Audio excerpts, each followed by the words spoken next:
In this video, we're going over the 7 key ideas from I Will Teach You to Be Rich, the new edition. One of my favorite things about hosting a podcast is that I get advanced copies of books like this, and that's just so fun for me as someone who loves books, and I'm very excited to share with you the big ideas from I Will Teach You to Be Rich by Ramit Sethi. This book was surprisingly good. I've read a lot of personal finance books, and I actually wish I'd had this one a few years ago. I was pretty deep in debt, and coming out of grad school, had my first job, didn't really know how to manage money, getting my first paycheck, and a book like this would have been a huge resource for me.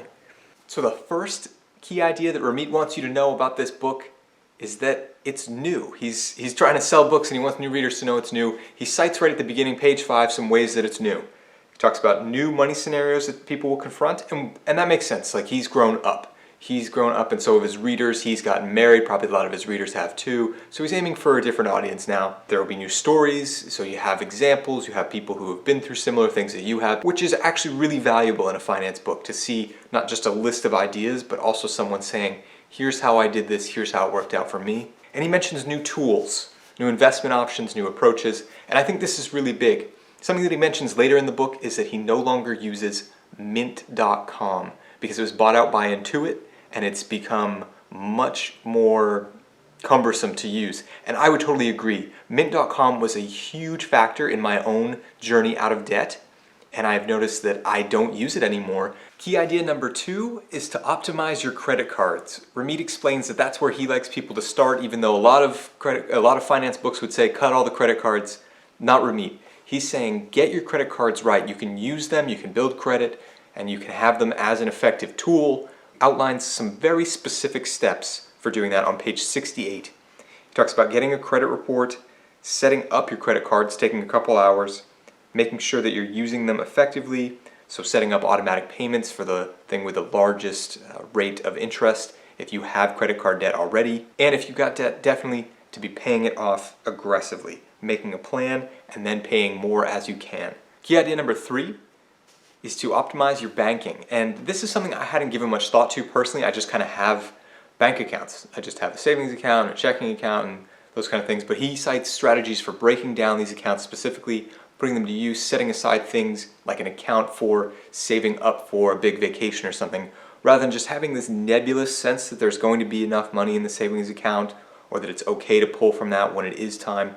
Instead, optimizing for that and also setting up your bank accounts to have better interest rates, better deals, better extras, better benefits, all of these things being optimized for your banking. Specific things that he outlines in the book on page 92. Open your checking account, or if you have one, already assess it. Then to open an online high-interest savings account. So you can get different rates for savings accounts. It doesn't have to be that your savings account is in the same bank as where you do your checking or other things.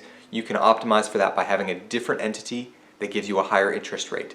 And then he says put some money in that online savings account. Start putting money in there, even if it's 20 bucks, just put something in there to get it started. Key idea number 4 is to get ready to invest. This doesn't even mean that you need to do all the investing yet. He talks about specifics of how to invest later, but you need to get ready. Put some things in place. Those specifically outlined on page 125. Open your 401k. If you've got a job that gives you a 401k, you're gonna wanna use it. Come up with a plan to pay off your debt. That's another part of the investment plan, getting out from under those debts. The next thing to do is to open up a Roth IRA and set up some automatic payments. Key idea number 5 is to start thinking about conscious spending. This is one of the things that Ramit really tries to use to distinguish himself and his finance philosophies. He did a long interview with Lewis Howes about doing a conscious spending plan, talking a lot about things like first-class airline tickets and stuff like that. This is all very attractive to people, and it's something that actually makes this all kind of fun too. He puts things in a frame of reference where you talk about, instead of just saying, oh, cut, instead, cut everything that doesn't matter to me, but find out what does matter to me and spend extravagantly on that, because that's the thing that I take joy in. That's the thing that adds value to my life. Everybody has different triggers, different things where they want to spend like that, and he explains how to find out what that thing is for you as well. Figure out how much you've been spending. Take a look at your paycheck, take a look at where it goes, and then determine, based on those things that we just talked about, the conscious spending, finding out what's really important to you, where you find joy from spending your money, then make that plan with that in mind. Figure out where you actually want the paycheck to go, not where it has been going. After that, optimize your expenses. Think about things like maybe you have a gym membership, but you don't ever actually go to the gym. You just like to go out for a jog in your neighborhood and that's your thing. Cut the gym membership. Or he tries something called the a la carte method, where you say, okay, I'm cutting the gym membership, this subscription that's taking money out of my pocket every month, but if I actually want to go to the gym, then I can just go and buy a one-day pass at the gym.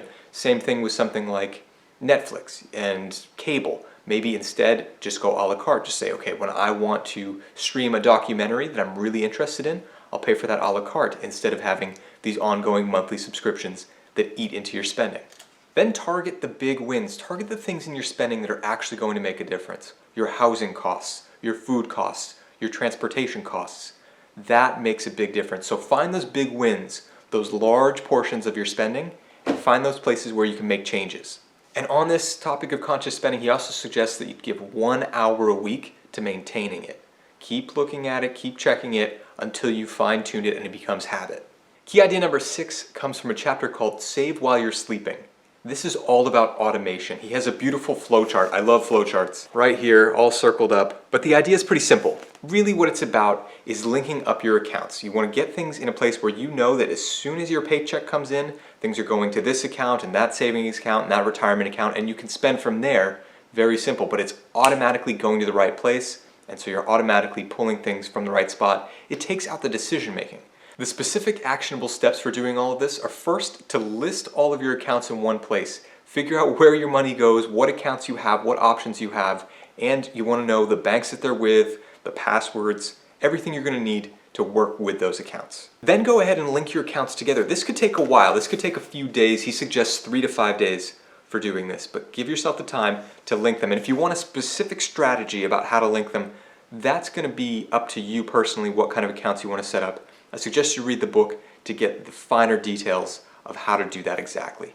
And the last big idea from this book is to actually do the investing part. We talked a few steps back about how to set up your accounts for investing, but then you actually got to go and do it.